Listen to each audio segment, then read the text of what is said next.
In a time and place when you can work from anywhere. Two ladies in their mid to late 27s have decided maybe you shouldn't. And they're calling it Workationing in Medellín. The Gringas have made some serious miscalculations. I thought I was better at math than this. Here's what they learned while working from a place they had no business being. Have we booked our flights out yet? This is the Workationing Podcast.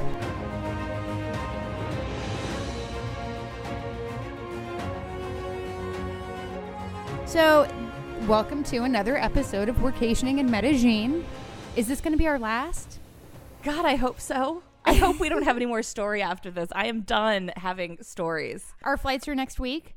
Yes. We are getting the fuck out of here. We sure are. I am very excited. I'm ready. We're still alive, so Yes. there's that. Someone tell my mom I love her. Oh my God, it's dark. I know. It's getting dark here. It really is. It really is. I can't tell you how dark it's getting for me. I really just need to get out. It's a need that I have. It's not even a, I'm ready to move on to the next place kind of feeling. It's a deep-seated desire to, do I need to leave my stuff here on the way out the door? I'm willing to do that. I need to go. Right. No, I know. I think it's time. I think we're just going to ride this out for the last week. Try not to have anything interesting happening. I'm down for some boredom. Yeah. Because every time something interesting happens here in Medellín, I just wish that it hadn't. It's not that interesting. I mean, it's interesting, but it's not, could have done without it. Right. So this is the Where We Went Wrong and Where We Went Right episode. So Kelly and I are very new to this workationing thing. We've traveled some places. We have been some places. Yeah, we are not travel noobs by any standard, I don't think. This is lucky number country 13 for me. Oh, should have seen that coming. I should have, had I thought about it more. Right. So again, we're not new out here in these travel streets, but this was a completely new experience for me. And I feel like Medellín should be saved for maybe more seasoned travelers. Yeah, or honestly, even if I was a single man, like a single able-bodied man, I don't think I would have nearly the reservations that I have about this place. Ooh, especially if I spoke Spanish. Yeah, well, we'll get into it. There are some things we could have done differently. So we learned all kinds of new things out here on workation. We learned quite a few things in Aguada, Puerto Rico. Puerto Rico. Remember? It was a simpler time. I was just about to say those were simpler days. What's going on with these horses? I don't know. I wish I had horses to look at right now. Chicken of the trees. It seems a lot less threatening than what I'm seeing out here in these streets. No, we were just sweet summer children. I wish I could be scared of iguanas again. I don't think I will be. No. I have seen scarier things in my time. I'd fight an iguana now. Oh my God, I would just high kick it to the head. Don't even care. Just like casual. Get out of here, lizard. Not even, I'll make a purse out of you. Right? Eat you for fun. Right? No, not because I have to. Just for fun. We were so delicate, man. Okay, so we learned some things in Aguada. We learned even more in Medellín. You learn by making mistakes, right? Yeah. Isn't that the benefit of making mistakes, is that you learn from them when you can? It is. And actually, I mean, you and I do this all the time with work stuff. Right. If we've got a new project that we're working on, we're kind of joking, but we're also not when we say, well, fail fast. Because if you're going to fail as fast as you can so you know what doesn't work and you can do something else before it's too late. Yeah, and then you can iterate and try again. Mm-hmm. And that it's for us being kind of fearless about failure in that way has been really good for us in our careers. You can usually A/B test your way out of any kind of failure. Yeah, it's almost better to just, if you have no idea what you're doing, just start, and then you'll know when you fuck up, and then that's the roadmap to go the other way. Right. Hey, not this one. Right. Don't go this way. This is one way and you shouldn't go down it. Right. And so we're not afraid of failure, and we're not afraid of being wrong. And a lot of times that's actually kind of our strategy if we don't know what we're doing. But when you're traveling, not a good strategy. Not the best strategy. We failed fast, though, didn't we? We failed before we even got to the Airbnb on this one. We really did. So last time we started with what we got right. Yes. And we thought we got so many things wrong. I don't think we got nearly as many things wrong as we thought we did last leg of vacation. I can't tell if that's true or if it's just like we were talking about last episode that we've just lost our sense of weird, That could be. That could be like a very normal amount. Like that actually could have been a lot of things that we got wrong. But just compared to Medellín, it's like... Because really what happened in Aguada as a result of the things that we got wrong, it was all things like, ooh, this could have gone badly. Oh, wow, that could have been bad. Yeah. But here I feel like we had to actively keep things from being bad. That's true. It's a different kind of place, that's for sure. So first thing we did happened before we even left. So I jokingly say that I found this place on the digital nomad subreddit. Jokingly. I mean, it's not really that funny because it actually happened. And that's when, but everyone was saying that this place was great. And I was like, you know what? I bet you it is great. And so I started Googling, this is where I went wrong, right? So had I Googled Medellín, sex trafficking or human trafficking or sex tourism or, cartels. Right. I probably would have found, well, I know what I would have found because I found it when I was researching for the last episode. Right. I did not search any of those terms. Instead, I searched Medellín, digital nomad. Right. Digital nomads. And boy, was I greeted with a slew of articles that told me how great this place was going to be. Right. And because I limited my search terms to not include anything negative, and believe me when I tell you that just about all of these articles said the same thing, which is this city used to be very dangerous, but it is not anymore. It has really done a 180. And I can see that from the surface. We did not see any dead bodies lying in the street. No, and it's a gorgeous city. The restaurants are amazing. I mean, the whole place is just sparkling. I've never seen anything so beautiful. I have literally seen more dead bodies in the street in New York City than I have in Medellín. No, like even Washington, D.C., actually, I feel like has a really disturbing kind of homeless problem. Their homeless people look just extra miserable there. There are no homeless people here. I've seen, well, when I say no, I mean very, very, very few. The entire time that we've been here, coming up on what, 5 weeks now? Mm-hmm. I've seen 3 homeless people the entire time. No, there's one homeless guy in Parque Lleras who's hit me up for money 3 different times, and it's the same guy every time. And it's like, I don't know why there's just him, but there's just like this one guy. So I developed some confirmation bias, and it impacted my research. And I wanted to believe the best about this city before I came here because that's what everyone was saying. Well, and I didn't even do the research. You were like, "It's well, great." maybe don't leave that to just me next time, right? Maybe Gringa. next time I'll jump in there. Because you were like, "It's great, you're gonna love it," and I was like, "Sure." No, I sent you some of the articles. I was like, "Ooh, read this one." No, I like called my brother, and he was like, "Medellín, huh?" No, all of my family was like, my friends and family were just really not about this decision. Right. And I was like, don't be fucking ridiculous.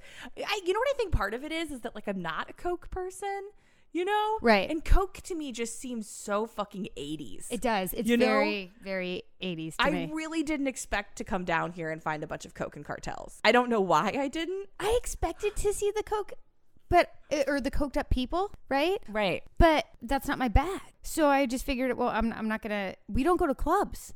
Last time I went to a club, I was probably still using my fake ID in college. Like by the time I turned 21, I was really too old for that. Me too. Same. I don't think I've been to a club since I turned 21. So 6 years ago. So right.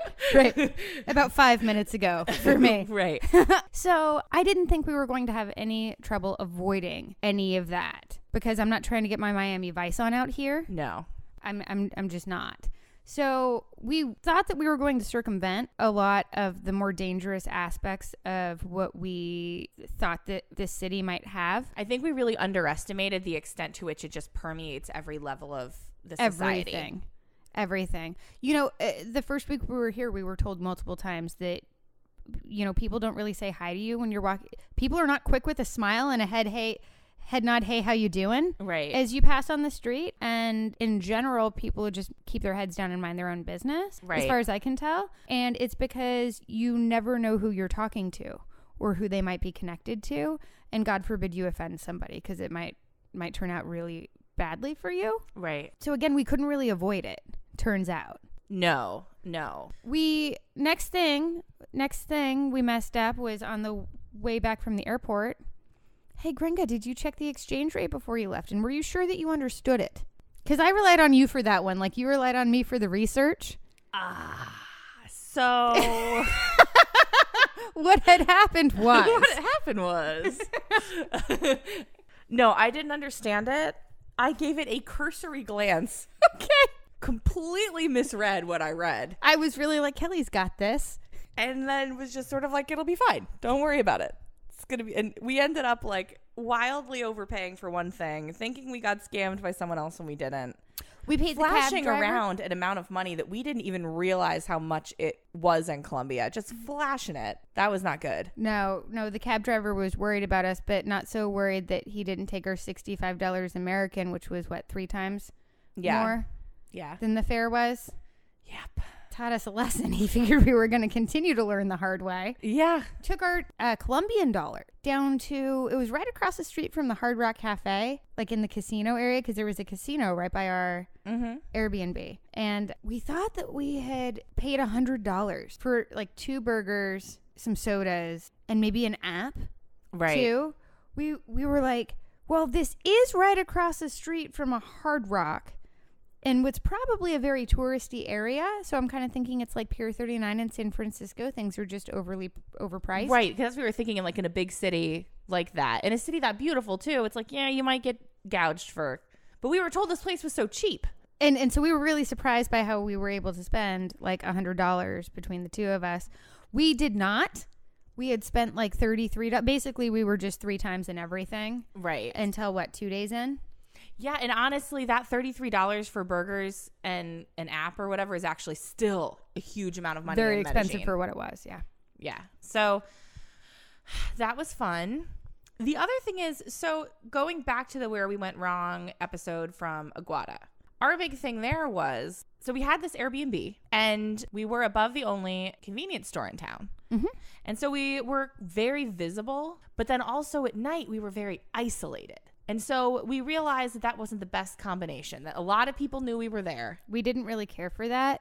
We thought that it would be better if there would be more people around to hear us when we screamed late at night, should we need to. Right. And luckily, Aguada was really safe and great, and so that wasn't a problem. But it definitely spooked us a little to realize that we hadn't thought that part through until kind of near the end of the trip. Right. So we thought, we're going to go to Medellin, and we're going to be in a building with security and a gate. Yes, and it's so cheap there. It really is. It's breathtaking. It's gorgeous. And we also thought that it was going to be meeting our safety needs because there's security, there's a gate, we're in a big building, so it's not like we're as visible, you know, we're not like just above the only convenience store in town. Also, it seemed like there would probably be a lot of other digital nomads in this building. And there are some. There are a few. There are some. They're just also double as sex tourists. Pulling double duty.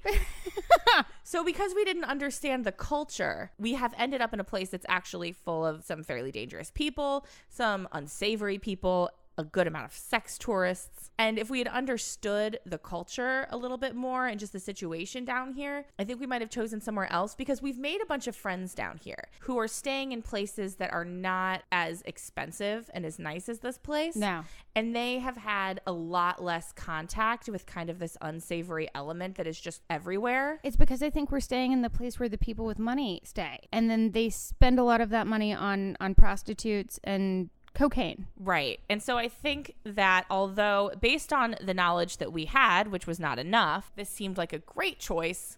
However, just based on what we've seen in the other places, that the other apartments I've seen that people have stayed in and what I've heard from my friends, I think this was maybe not the best choice. No, we could have, I would have gone more low key had I known that it was going to be like this. We really thought that we were making the best decision possible, and instead we made like an even worse decision, because we thought we were doing ourselves a favor, but we were not at all. Right. It all comes back to this idea, and we started talking about this in Aguada, which is that your instinct when you go to a new place is like your brain is set up to recognize patterns and then to use that experience and knowledge to decode situations. And so when we come into a new place, the danger is you put your blueprint on something, you decide that it must be just like home or just like what you've experienced before, and then you make decisions from that place. And what we've found time and time again is that those decisions are often wrong because we're making them based on like a set of assumptions that do not apply to this particular case. Right. From Tinder to Airbnb shopping, it's a much different world here in Medellin, Colombia than it is in, say, Miami, Florida. Right. Where else did we go wrong? We didn't check the bylines of the articles. We've talked about this a couple of times. I'll just reiterate again. Ladies, when reading travel articles, I would recommend that you specifically seek out articles that have been written by other women. Why? Because women have a much different travel experience depending on where they go than men do. And that is certainly the case in Medellin.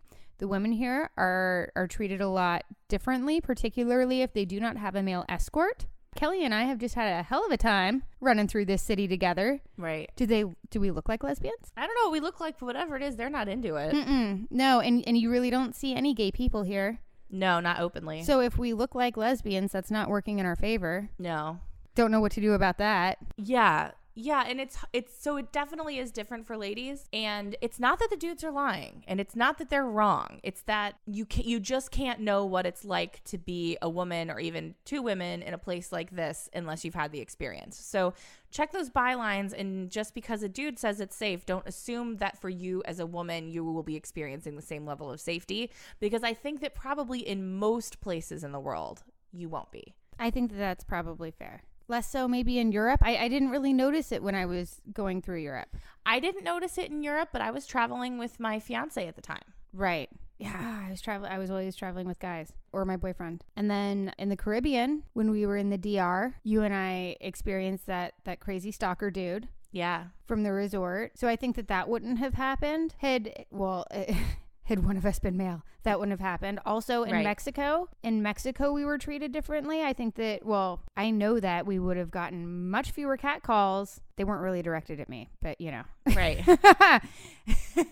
Listen, your butt would have gotten a lot fewer cat calls. Right. Had I been a dude. Right. It just wouldn't have happened. So again, I think that it's really important to check the bylines of these travel articles. Ladies in particular, it's worth noting, it's worth considering, even if it ultimately doesn't lead you to make any different decision at the end of the day. It's put it in your head now to always consider it, because it's something that I'll never forget. Right. Yeah, it's definitely changed the whole process by which we will be doing research, starting with the fact that we're going to do some.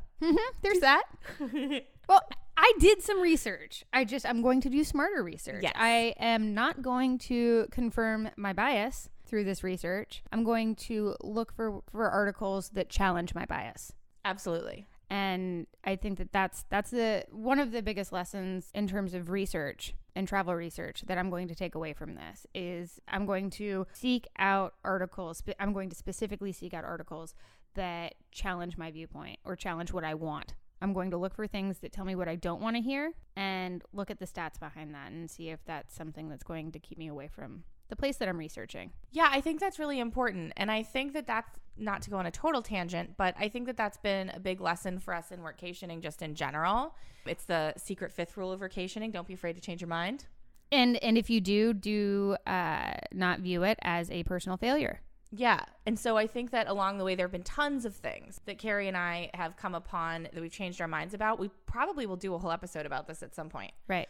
A lot of that comes down to being willing to challenge your beliefs, because if they can't stand up to that challenge, then why do you believe them anyway? Right. Not a real belief. Right. It's a real ignorance at that point. Yeah. So beyond just our researching, that's something that I think Kari and I have learned on this trip and are continuing to apply, I think, to just literally every level of our life. Right. It's been a process. This has been a transformative experience for me, and I'm still learning and growing all along the way in ways that I wasn't really anticipating, to be honest with you. Yeah, I don't think we knew what this was going to be when we started. This has been a really crazy journey. It has been. It has been. Ready to get out of this leg. Yeah. Finally, we have one other where we went wrong, and I feel like this is a very, very important one. With every and who knows, maybe it's not too late for us. The weather is telling me otherwise. Right. But with every leg of workationing, we are focused on number 1, hitting a personal goal, number 2, hitting a professional goal, and number 3, crossing something off of our bucket list.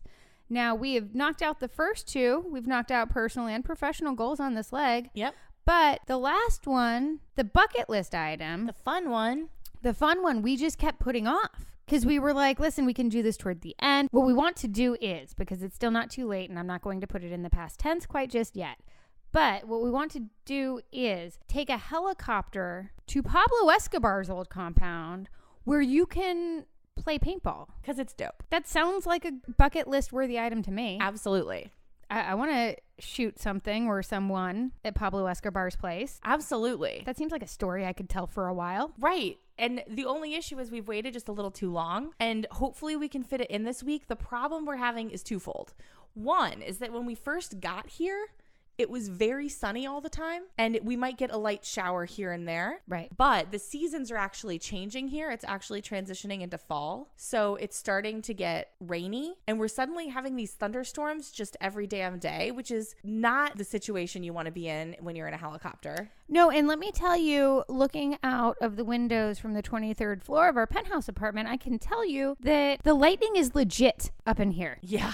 I don't want to be in a metal box any more than I'm already in a metal box. I was going to say, I kind of don't want to be up here during these storms. I don't really like it. I just kind of pretend it's not happening and get in the shower. So maybe if the lightning kills me, it'll kill me faster. Yeah. Or maybe that's the safest place to be because the shower is completely enclosed. Right. Can lightning jump through windows? I should have Googled that. I might Google that, but I'm afraid of what I might find. Right. I don't know. But anyway, so the storms are causing a problem with our helicopter plans. Yes, and really cutting into our pool time, which I don't appreciate. No, my tan is fading. I don't really care for that. Yeah, it's a real bummer. Working on something up here.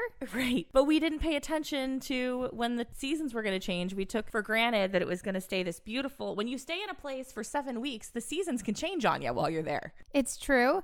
And also, I mean, I feel like this is why people put off travel until it's too late. Like all of a sudden, you put off travel. It's something that you want to do. And then you're waiting for retirement. And then retirement happens and you've got to have that knee surgery so you can go on that Italian vacation and walk those hills of Tuscany or whatever. Right. Except for then you have the knee surgery and then it takes a while. And, next thing you know, you're touring things by wheelchair, maybe, if you can even get there. Right. And to some degree or another, that was the case for both of our parents. Both of our parents died before they had a chance to see and do all of the things that they wanted to do. Yeah. And it was because they just kept putting it off.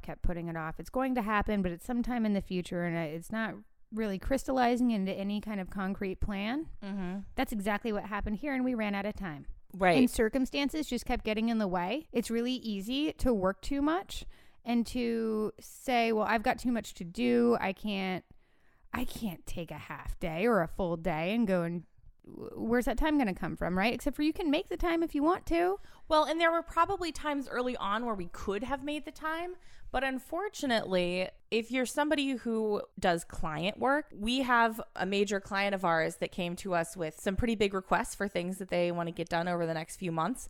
Very exciting stuff. We're really excited to be working on it. Some events we're going to be planning back in the States. But unfortunately, that's all work that we have to get started on right now. Right. And so while we might have been able to take that half day before, we should have done it when we had the day that we could have taken the half day. Right. I think that we should plan that half day or full day activity as soon as we get to a place and we front load the bucket list item because we almost ran out of time in Puerto Rico. Yeah. We went to the Bio Bay like the day before the day we left. Yeah. Yeah, we were pretty exhausted on that plane ride because we had which I'm so glad we did. The Bio Bay was 100% worth it. Right. And I'm sure that this helicopter trip to go and shoot paintball at Pablo Escobar's place is awesome too. Right. I'm going to be really bummed if we don't get to do it. And it's going to be, again, another lesson that I'll take with me to really front load the things that I want to do. Right. Because it sucks that we might not get to do it. But the thing is that there's a reason that the work comes first in workationing. Very true. Like we have to, when this kind of stuff comes up, it's like, well, I know you wanted to go to Pablo Escobar's and do some paintball, but unfortunately we've got this. And that sucks. And we know that. Listen, we're going to always make the right decision, but it sucks. It does. We didn't plan for it. Right. And this has kind of been, I think it's extra frustrating for me because I'm recognizing a pattern throughout my career. Do you know that so I'm on workation right now. I work every single day. How many days a month do I take off, do you think? Maybe one. I take a day off every 6 weeks. If you combine the 2 half days you might take off in a month, you might get one. Yeah. No, we don't. We work every day. And that's one of the realities of running a company and having your own business and having employees and having a certain amount of responsibility. That I've taken that on over the years, and this responsibility has continued to grow. But what that means for me in terms of my personal time is that I don't really have much of it. Right. And I'd rather be working than knocking things off of my bucket list, honestly, because I feel the pressure. I feel the pressure to work. I feel the pressure to keep all of those arrows green and pointing upward in all of the client reports. However, I recognize that at some point in my life, if I continue down this path, I'm going to look back and realize that, like, the work was always going to be there. It would have been there when I got back from Pablo Escobar's place shooting paintball, you know? Right. We're talking about a 12-hour difference here that I just sometimes can't seem to make work in my schedule, except for I should be able to make it work, and I can make it work. I just don't. And that needs to change for me. I can still do good work, and I can still make progress with clients and everything without robbing myself of memories that I'll treasure forever in the process. Right. And I totally get that. And I think a lot of it comes down to the fact that we really like our work. Right. You know? Mm-hmm. But it can be really easy to go to that because it's easy. With work, I know exactly what to do, you know? I do. My work got me through my divorce. My work has gotten me through all kinds of tough times. My work has gotten me into some really good times. I've had great times while working. I have a great relationship with my work, except for I just do it too much sometimes. And I am hoping that I will have a little more balance in my work-life balance, which was really the whole point of this workationing thing for me. Right. One of them. And we're doing better with it in general, but I think we definitely need to work better on the bucket list items, because those are the things, like with the bio bay, that's something I'm going to remember for the rest of my life. Mm-hmm. And I really want to be trying to cultivate more experiences like that through this trip, because if we just go to different places and just work in a different apartment in a different city, you know what I mean? Like, what have we really done? Not much, except for just shaking up our environment a little bit. And, you know, what's interesting to me is that a lot of the articles that I've read about digital nomads, there are a couple of, like, key things that make them burn out more than others. So one of them is loneliness. Loneliness leads to depression, which leads to them going back home and just not enjoying themselves throughout the process, right? Right. The second is a lot of people just don't work. They get too wrapped up in the outside stuff and what's going on in all these cities, and they want to check out the tourist experience, and it impacts their work negatively.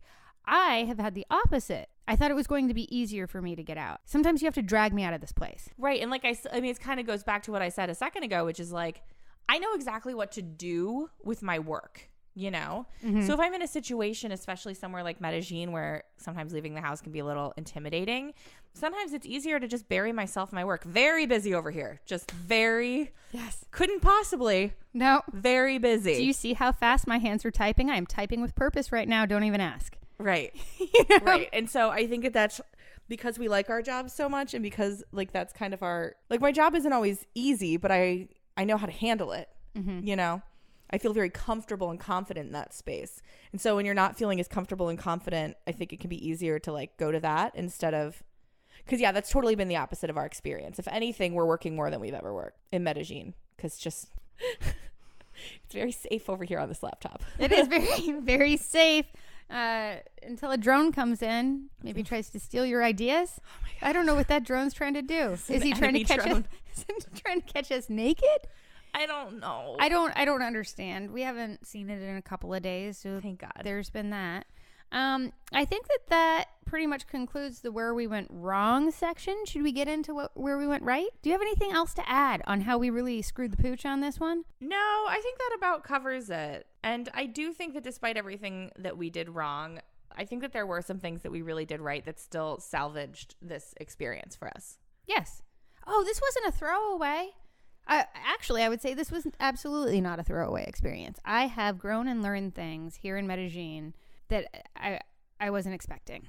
Me too. And as much as I think we're ready to get out of here, I will treasure this experience in a lot of ways, because I really feel like, I've said it a few times here, like I really feel like Medellín introduced me to myself. Mm-hmm. We really kicked the training wheels off on this leg, didn't we? Yeah, we really did. And I feel like it made me a real traveler. It did. I have stories I wish I didn't, but I think that every traveler does. Right. Right. So let's get into where we went right. Having a pool. Finding an Airbnb with a communal pool. It's really not a frivolous expense. No, it's worth it if you're looking to make friends. And, you know, if you do this in Medellín, you're going to end up with a lot of sex tourists.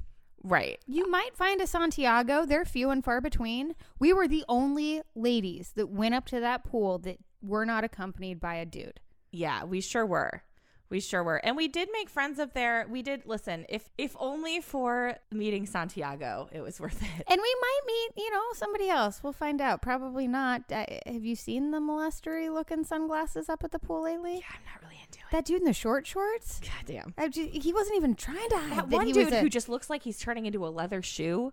He just tans every day, like falls asleep in the sun every day. And I'm like, are you transforming? God, he's either into some kind of a shoe? He's either very, very drunk or very, very coked up and just on some hookers. Whew. It's hot up at that pool. Yeah. But again, any other city, I think that would be when we were in the DR, when we were in Mexico, having a communal pool worked to our advantage in both of those places. Yeah, it's always been a good one for us for meeting people. I still think it is a good one. It also just improves. You really can't measure how much it improves your experience, especially when you're working really hard, because it was so nice the whole time that we've been here that we're working real hard and then it gets to be in the afternoon and you're just hitting that wall. And we would go up to the pool for like half an hour, 45 minutes. When it's on your roof, you can do that. It's super fast. It takes no time. And so you just go up there on your lunch break and just get some air and some pool time. And you really feel like you've treated yourself, but you really haven't taken that much time out of your work day. And so that's been pretty key for us. Oh, I love that. That's my favorite thing about this place, besides the views, when the drone isn't blocking it. Definitely. I will never forget that drone. No. We picked a town. Oh, so here's a way that I went right, Kelly, in my research. And you can't take this away from me. I would never. I did this right. When you find a place on the digital nomad subreddit, when you find a city where they say that there are lots of digital nomads there, chances are there are probably lots of digital nomads there. And we've met quite a few of them. Yeah. Yeah. And that's like Insta friends, key, actually. Insta friends with the digi nomads. Yeah, you have something in common. Most of these people are gringos. And that's been pretty great, especially when you are in the situations that we've been in, when maybe you need a little help, maybe you need a little guidance. Maybe you just want to have a conversation with someone in English because after a while you just feel like you need to. Mm-hmm. And if we were in a city where there weren't so many people who speak English. Say Aguada, Puerto Rico. Yeah, this would be a much harder experience if we didn't have those people so readily available and easy to find. It's been great. Right. I will say Aguada was safer. Yes. I would take the safety over the digital nomad community any day, personally. Right, but it's been good. And honestly, we have made some awesome friends here. We have made a few friends that I think we'll probably travel with again later this year. Mm-hmm. These are people, some of them I really feel like are going to be lifelong friends. Yep. And so that I feel like is a big win because for me, that was something that I really wanted was to meet people who that we could potentially travel with later and also just people from all around the world who can, introduce me to new ideas and new things. I'm really proud of that. And I think it's really cool. Yeah, I love it very much. And I think that maybe we should let the listeners know about our little secret. Which one? Our secret plan to take over the world with our Taylor Swift-like girl squad, our international girl squad. Yes. So we are working on building a Taylor Swift-style girl squad. Yes. Of bad bitches who are highly mobile and travel and might want to be friendsies with me and Kelly. Because we see what it's like to travel as women. It's difficult sometimes. And also, most of the travelers out here are either couples or digital nomad dudes. Right. And despite all of this, we still would very much encourage women to do something like this, to travel. And I love the idea of women teaming up and doing this together because it's been fantastic for us to have each other as a partner. And we'd only love to add more people to this, honestly. When Angela Keaton came out, we had such a good time. We really did. She might come out to Europe, our European leg of Workationing. Kate wants to come out again. Stephanie O'Connell, very mobile, that one. She gives great financial advice. We should probably team up with her more, Yep. We have just met some really killer women, and they seem very happy to meet us, too. Right. So that's definitely something that we're going to be working on an ongoing basis. And I mean, we're happy to invite some dudes into the girl squad too. No, and that's the thing is that it's not that we're opposed to making friends with guys. Like most of the friends we made here are men. Right. It's just like we're in particular seeking out women because there's just fewer of them out here. Right. And hats off to the ladies who are out here traveling by themselves, because I don't know how you do it. I wouldn't be able to do it without you, Kelly. No, I can't imagine. I really can't. Which kind of brings us to our next point of things that we did right, I think, which is that you and I really stuck together and watched out for each other. We have, yes. This could have gone very badly, and we are, almost done with our 7 weeks here, and we still like each other. We do. We do. Despite the fact that we have basically sequestered ourselves in this penthouse suite with the blinds drawn just the vast majority of our time here. Right. Good a lot thing, of FaceTime. Good thing they have delivery. Yeah. Because we have not really wanted to go out that much. Right. And so, but we really have. We've looked out for each other. We've refused to be separated in situations where we shouldn't be. Right. And I'm proud of how we've done that. I think we've done a really good job of showing up for each other and taking care of each other. And I'm really glad that we were able to do that. And we have also made some adjustments to, I don't know about our lifestyles, although that too, we're eating healthier and we're certainly moving more. That's been a focus for us throughout this whole process. For sure. But we have made adjustments to stay safe here. So we haven't, when's the last time we were out past 9 here? 9 p.m. I'm not sure if we, one Tejo? night. Yeah. Tejo runs past 9. Yeah. But then we go right from Tejo in the Uber to home. Right. This is not, listen, we're not, as we've made very clear, we're not clubbers anyways. I don't even know what that would look like. I'm going to have "We Be Clubbin" stuck in my head for the rest of the day. Right. But we really don't go out at night here. We might, at home, it wouldn't be weird for me to stay out a little late on a Friday. Mm-hmm. But here we're just it gets dark, sun goes down, and we're like, bye, gots to go. It's time to go home. I haven't been to one bar here. I'm not really a big bar hopper back at home, but I went to Tinto Tintero. Mm-hmm. I went there twice with Matthew Seth. It's a very Colombian bar. Both times I was there, the only gringos there were the ones who I came with. Very authentic. Very authentic. Very cool. Loved it. Had a great experience. However, it's in a part of town that I didn't know quite as well. Mm-hmm. And we were the only gringos in there. And both times, one time I didn't drink at all. The other time I had one beer. And there were people who were choosing to do that. At this place, it's so cheap. You could get a fifth of rum for $7. Wait, bottle service, $7? Well, I mean, they'll hand you the bottle and you can have it. That sounds like service to me. Yeah. And I didn't do that at all. And because I just wouldn't drink in a place like that. It doesn't seem like a great idea. And then I still have to figure out how to get home. And sometimes you can't.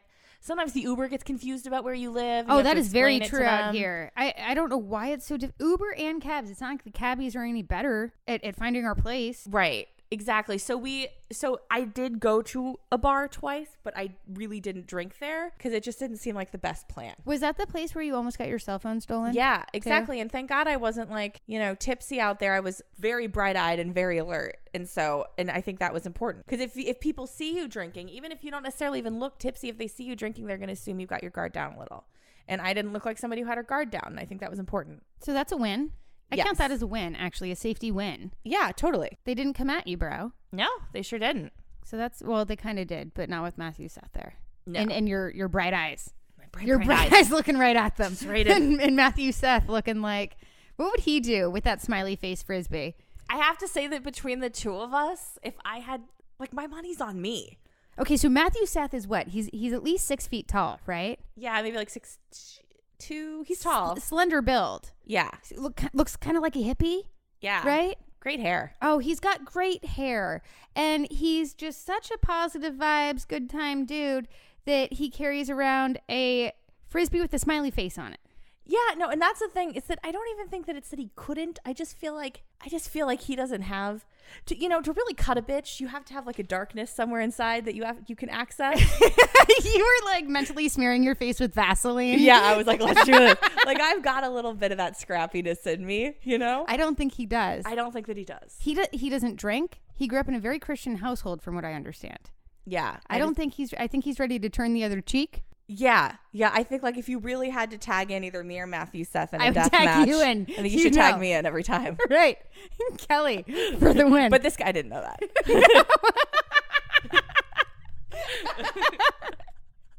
I don't know.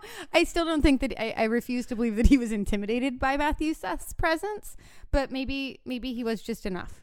Yeah, I think just enough, really. Just enough. Okay. We noticed. Oh, here's another win.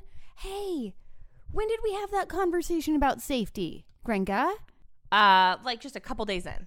Right? Day 2, day 3? Yeah. We got in, peeped it. It looked real cool, real big, real clean, real fancy. But yeah, it seemed fine. We had no concerns or reservations when we first got here. No, but we still had the safety conversation real quick. We sure did. When did we have that? In Aguada? Puerto Rico. Day 29. Mm-hmm. Oh, yeah, just 2 days before we left. Right. Did we have that conversation on the way back from the bio bay that we almost didn't go to? Yeah, basically. Mm-hmm. Yeah, a lot of almost misses here. But this time we learned from last time and talked about safety. Yeah, so I think that we got here and we were able to, it took us a while, I think, in Aguada to even realize how much we were putting our own blueprint on that place and that we weren't seeing it clearly. Mm-hmm. I think we got to that realization much more quickly here. We did. And we had those important questions and we made a plan and we stuck to that plan. We did. And so I think that at least we're learning more quickly, which is a really good thing, because if I could see how this could have gone very wrong if we had waited too long to have those realizations, because I think we could have just doing things that would have been totally normal at home put ourselves in risky situations that we don't want to be in. Right. Here's the final way that we went right. Kelly, how strong, powerful, and capable are you feeling these days? You know, I think I can do just about anything. I'm going to feel a lot better once I stop feeling so downtrodden about the things that I've seen. Right. But I think if I can make it out of here and be okay, I think it's going to take me a minute to just like have some sort of mental rinse and decompression of what I've seen here. The prostitution of very young girls and the stories that I've read that confirm what I've been looking at since I've gotten here are heartbreaking, disgusting, and at some point I'm going to find a charity and start donating to it, because what do you do about it when you can't do anything? Right. That's just not, that impasse is not something I'm just going to accept. I don't know what to do about it just yet, but I will not forget the things that I've seen here. Right. I don't think we ever will. And actually, when I went to Reddit to go and collect some receipts, right, I'm like, hey guys, I'm in Medellín. Looking around here, seems pretty sex touristy. Turns out I'm not the only person who recently has been having these conversations. So you start digging into the threads, and there was one guy who DM'd me, and he was like, you know, I had the exact same experience that you did. He was familiar with our building. Our building is well known as like the expat and sex tourist destination of choice. That sounds about right. So like I'm torn between, do I want to throw up on Reddit, hey, I'm staying in this particular place in this particular neighborhood, or I'm thinking of it, what do you guys think about it? Because that doesn't seem very safe to me. Right. But had I done that, I'm sure any number of people would have told me what we were signing up for, because it was a complete surprise to us. Right. A complete shock. So this guy tells me that the building that we're staying in is, of course, the expat and sex tourist destination of choice. Also, he has gotten into some, fights with people online who wanted to know the name of this building because they're sex tourists and they want to go in and get some cheap young girls. And how much do these girls cost? And where do you go about sourcing them? Just stay home, Greg. No, Greg, fucking stay home. Nobody wants you here. Right? Do some soul searching, Greg. God, go to Maybe church, get Greg? a hobby. Anything. Start doing yoga, Greg. Look into the space program, Greg. That seems like a better way to direct your energy. You could be somebody, Greg, but you're not. God damn it, Greg. Your family deserves better than this, and your mom raised you better. She did raise you better, Greg. I know that she did. Right? I can hear how you talk. You came from somewhere, Greg. God damn it. Anyway, so there are a lot of Gregs out here, and there are a lot of Gregs online looking for this information. So sorry to anyone whose name is actually Greg. I know. And trust when we say that, like, Greg is the generic name. None of these people is named Greg as far as we know. No. It's just our catch-all. It is our catch-all for the gringo sex tourists. He looks like a Greg. They look like Gregs. They all do. They're just like 40s, late 30s, early 50s. There's that one dude who could be like 70. Right. Greg. Anyway, all not Gregs. too All late, these Greg. Gregs need to go home. Get your life But together. anyway, so the guy on Reddit ended up, I guess he left the digital nomad subreddit for a while because these sex tourists were turning on him. And he was the asshole for not wanting to give up the information on where the girls in sex tourist places. So it's just like, you never know who the Greg is in your family. I guess this is what was really disturbing to me. You don't know who the Greg is in your either group of either in your family or your group of friends. Right? And so I'm looking up and I'm seeing all of these people at the pool and in town who really could be anybody. Right. And they're up here banging teenagers. I know the signs now, though. So to all the Gregs in my life, just know that I see you. I know. The short shorts. I know what you're up to. Questions about the short shorts and just flying off alone to like weird third world destinations for long periods of time. Guys, got my eye on you, Greg. I know, right? Yeah. Hey, where are you going? You going to go backpacking for a while by yourself? Greg? I know. Yeah, I'm looking around at some of my friends like, I know what you're doing. I know, I'm pretty sure at least. Christ, I hope that's not you. Could tell your mom, Greg. Somebody needs to take photos. That lady's of going to Greg. be so disappointed in you. Oh, God. She's going to write you a very sad Christmas card. Oh, you know, you're going to get the card in the mail and you're going to be like, oh, Mom still loves me. She's very disappointed, Greg. God, your poor mother, Greg. Think of your mom. Think of your mother. What would your grandmother say? Just generations of disappointment waving at you. Right. See, the reason we take this so personally with Greg is that these people really are like, they look like people from home. Listen, they're weirdos, but they're not weirdos in the way that you think. No, and they talk to us. I mean, they can tell that we're not about this. We don't get judgy about the older ones. Mm-mm. Hey, does that girl look like she's 18? I'm not gonna. You do you, Paul. You know, your name is not Greg. Right. You've got a different name, and we like you a lot better. But these Gregs want to talk to us like we're cool. And Greg, we are not cool. No, Greg. Not the way you think, Greg. No. Get out of here, Greg. Medellín is sick of you, Greg. Do you see these? You're the reason, Greg, why we have all of these say no to the sex tourist signs with a high heel pinching down on your goddamn flip-flop. Right? This is why we can't have nice things, Greg. Greg, you're ruining it for us all. We're so mad at Greg. Greg, fucking guy. Greg needs to have his ass beat. He does. Where I come from. Yeah. Cash me outside, Greg. How about that? Right? I've got a brother, Greg. He's not about this life. Right. I've got some rednecks back home who want to talk to you, Greg. I'm very interested in what you're up to, Greg. I'm going to write Chris Hansen, Greg. Right. He's going to know about you. He doesn't run that show anymore, but he's still going to know who you are. Oh, God. To Catch a Predator Medellín would be so dark. Oh, my God. It would be all Americans. It really would and be. like what, 2 Asians? Right. I can't tell you listeners the degree to which it is largely Americans out here taking advantage of these young girls. No, this building is filled with Americans. Mm-hmm. Just top to bottom. Yep. Wall to wall. Ugh, God. Anyway. Anyways. So we did go right some places. Yeah, we did. I think that we learned a lot. I think that we managed to keep ourselves safe. I hope that continues until we get on this plane the fuck out of here. Yeah. Hey, guess where we're going? Where? America's Hat.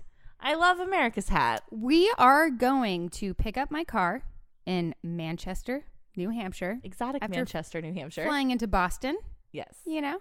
Then we're going to road trip up to my favorite place in the world, which is Lincoln, New Hampshire. You do love a good Lincoln. I love Lincoln, New Hampshire. I cannot wait to tell the listeners about Lincoln, New Hampshire. It is my favorite place. I'm excited to go. It's going to be great. It's also on the way to Montreal. So we're going to drive into Montreal. I had told you previously that you were not going to have to be in a car with me anymore for the rest of this year. That was a lie. After the lie Puerto detector Rico. test determined that was a lie.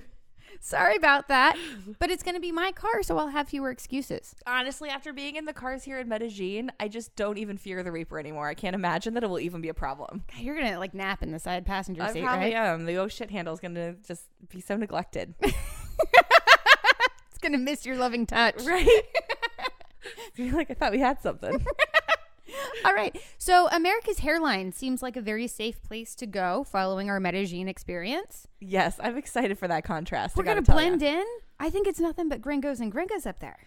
You know, I hope so. I hope that that's the case. It'll be interesting to see. I have just a lot of faith in us that we're still going to have a Where We Went Wrong next time. We'll find a way. We'll find a way. Don't tell me no. Don't tell me I can't. Right? But I do think that it's going to be just a much lower stakes situation, which I'm excited for. And I am excited about our Airbnb. It looks very nice. We are under budget, Gringa. God, I love that. Just very under budget on this place, but it's still very nice. Yeah, I think it's going to be great. I'm really excited. So we are looking forward to the next leg of workationing. More than anything, I am looking forward to getting the hell out of Medellín. Yes, I think it's going to be a good reboot. It'll be like a part 2. Mm-hmm. Workationing 2, Tokyo Grift, if you will.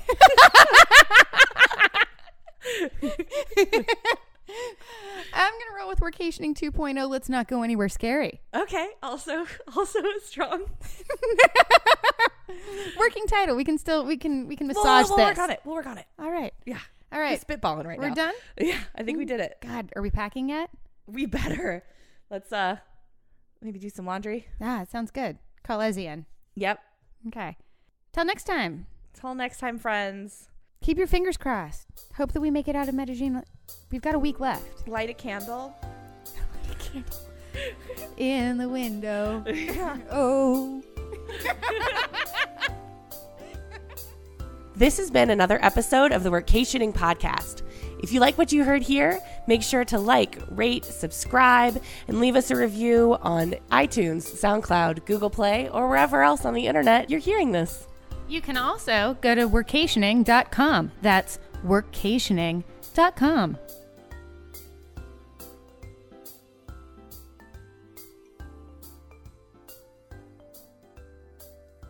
I think we got it done. Yeah, I think it's good. Okay, let's cut that little part out. We're good.